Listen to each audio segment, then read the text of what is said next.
Sometimes you just want to hang out with some old TV friends. They'll be there for you, like they've been there before, but they can also make you yearn. Nostalgia isn't only pleasurable, so why do we watch the old favorites? For the comfort, for the longing, or both? I got insights from psychologist and cognitive scientist George E. Newman, an associate professor of management and marketing at the University of Toronto's Rotman School of Management. George, great to have you. How are you doing? Great, great. Thanks so much for having me. Of course. I want you to first start off with connecting the dots for us. Nostalgia over here, escapism here. How are they connected? Yeah, so in our work, what we find is that nostalgia provides this kind of escapism, especially when times are feeling uncertain. So if it feels like the world is a bit shaky, people are more likely to cling to nostalgia.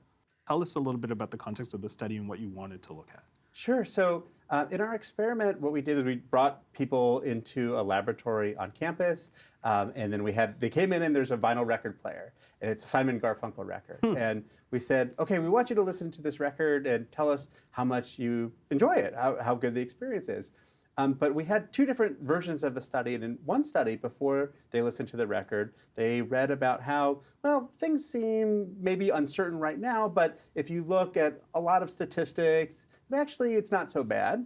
And then in the other condition, they read, well, things seem bad now, and they really are. They're very kind of uncertain. And what we found is that in the situations in which people had read about how the current times were uncertain or unstable, they actually liked the experience of listening to the record more. In terms of the things that we look for, vinyl records, old TV shows, which nowadays you can just pop on, any streaming service and be like, oh, the good old times. What are we looking for specifically when we are looking into the past? Yeah, so it's really fascinating because a lot of that connection seems to be about like a communal sense of nostalgia. Maybe not something that was necessarily part of your own childhood, but things that we associate with the broader culture. And that's really what becomes attractive to us, especially in these times of uncertainty. Well, you mean communal. What are we talking about? Give us an example. So communal, it could be things like typewriters or vinyl records. And interestingly, we find that older products, let's say, from the past, like answering machines, even though they were part of the past, they don't have that same kind of sense of nostalgia. Is it fair to say that for people who are looking at something that's nostalgic, have they necessarily lived through it themselves, or is this something that they kind of sort of resonate and connect with and be like, oh, I think that is something that happened in the past, or is it a direct connection to something like a typewriter or anything else? It's a great question, and we were really surprised by this, but in our work, we actually found that it's about things that maybe weren't part of your own childhood. So like in vinyl records, the #1 selling vinyl record is Taylor Swift. Okay. So it's suggesting that it's younger consumers, younger music listeners who probably never experienced a vinyl record, certainly as part of their own childhood, but there's something about that connection and attachment that makes it really attractive. We hear the word retro a lot, and people are like, oh, that's so retro, that's so in, things have made their way back. How does nostalgia drive cultural trends? You mentioned consumerism.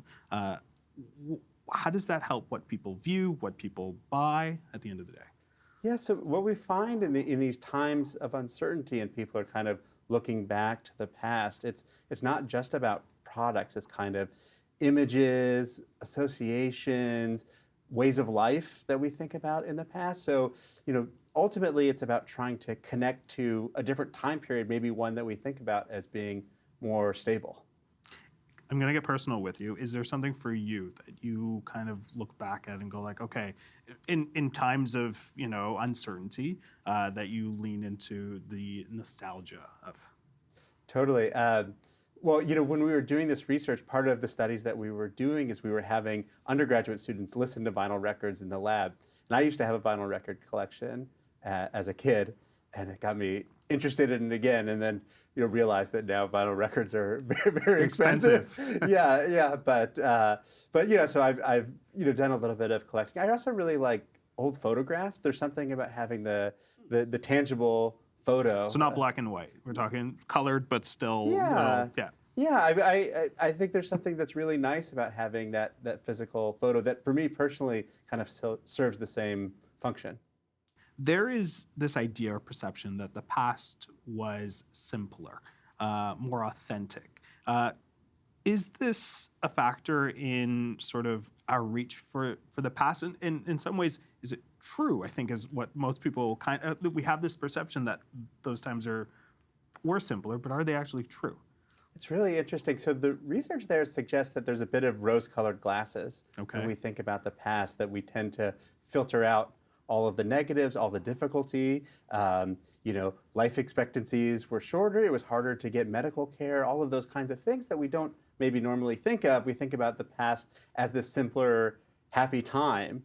And so we might kind of gloss over some of those negative details. Is it fair to say, though, simpler times, we were also probably in some cases younger, didn't have a lot of responsibility, so we can look back at those days and kind of go like, well, of course they were simpler. We didn't have to pay bills or a mortgage or run errands.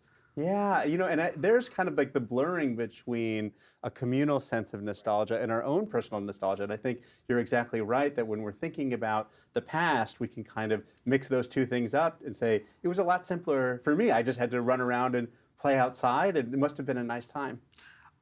What I find fascinating is people say they want to witness authenticity as well. But then we have this sort of urge to watch shows like reality TV.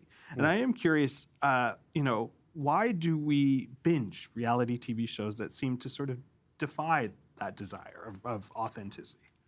I think that's really fascinating too. I mean, it's authenticity in a different sense, right? That it's kind of a window into people's private lives, maybe the things that they would be a little bit ashamed of showing it. So that's part of the excitement, I think, of reality TV, is seeing that behind the scenes look. So it's a different sense of authenticity. It's maybe not authenticity with respect to our culture, but authenticity more having to do with certain kinds of people or a certain kind of lifestyle. So you have a book out called How Great Ideas Happen, and that looks at sort of the past and how it can drive innovative ideas. Tell me, how can taking a look back through the history books do that? So How Great Ideas Happen is definitely a big part of it is looking towards the past and being able to draw on past ideas to fuel new ones. So, a hometown success story, the Instant Pot, looking back to crock pots, which had been around for a very long time, but, taking it and reconfiguring and making something new. Or Hamilton, which just kind of smashed Broadway records, but that was really about focusing on a piece of history that maybe had been overlooked or at least not talked about quite as much, and bringing that to the fore and putting a very unique individual spin on it. Is there a great idea that is waiting to be discovered that you think is just on the cusp of us kind of looking in the past? I mean, throughout the book, I really try to bring up this idea that creativity and innovation is something that's available to all of us, and that there are great ideas underneath our feet. It's really just about paying attention, being responsive, looking to your environment, and in this case, also looking to the past. What would you recommend? What is your go-to in sort of times of uncertainty and you want to sort of to back into a time of nostalgia? What do you do? Well, for me, as a child of the 1980s, it's all about those 1980s movies, like the John Hughes movies is a real sense of nostalgia for me personally. Yeah. All right, George, we're going to leave it there. Thank you so much. Thank you.